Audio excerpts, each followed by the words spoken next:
Okay, take two. All right, the last recording I had made, I guess I'll try to shorten this one. The video stopped recording during the middle of it, so that wasn't very helpful. Let me get rid of this old picture if I can. I am not saving this one. Okay, there we go.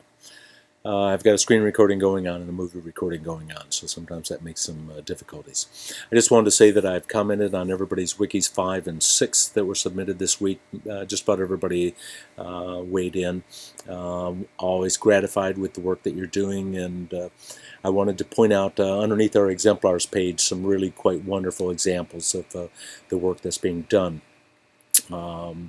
This is one of the pleasures of being a professor, where I get to do some shout outs and thanks to Big B for a terrific response to Mill's essay on utilitarianism.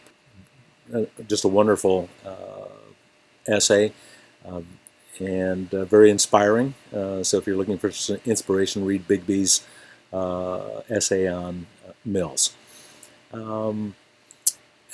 Also, another terrific response is Valentina's, which I particularly enjoyed, being a literary scholar myself. Given the choice between sex and reading a really good book, I have to admit it can be a bit of a toss-up at times. Sometimes they seem to be almost interchangeable.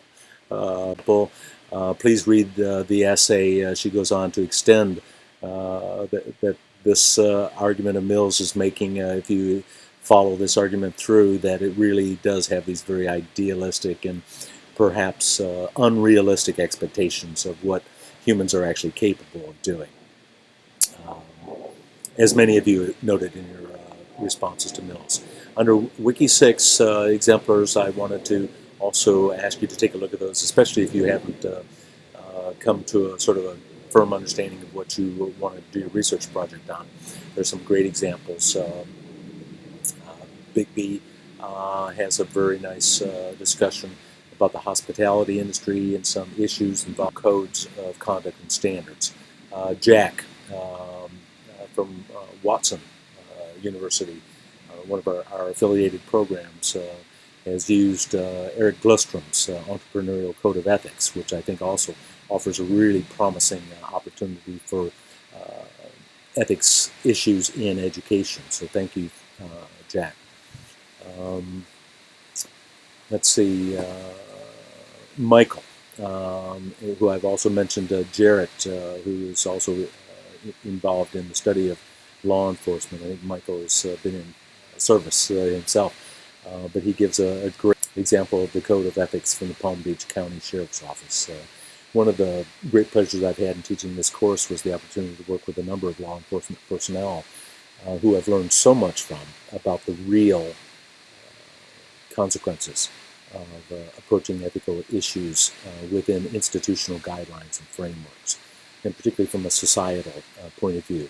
If you're looking for some source of inspiration about how good we actually have it in this country, you should read the Sheriff's Office Codes of Conduct and think about the men and women who show up every day trying to abide by these principles and ideals in their life. It will inspire you and make you feel like we're in good hands. So thank you very much for that. Tom Sharp finally gives a very short and succinct issue regarding the Securities and Exchange Commission and codes that are guiding their decisions. So all of these are terrific responses. I want to say thanks again for all the work that you're doing. I know that you won't get much of a break this holiday because you've still got 7 and 8, which is another 8 is where I ask you to really put the topic together and start focusing on the issue, looking specifically at stakeholders in the issue. Who are the folks that are implementing these policies? Who will be affected by them, top to bottom? Try to make yourself as acquainted as possible with all of the different kinds of stakeholders in these particular ethical issues that you bring up.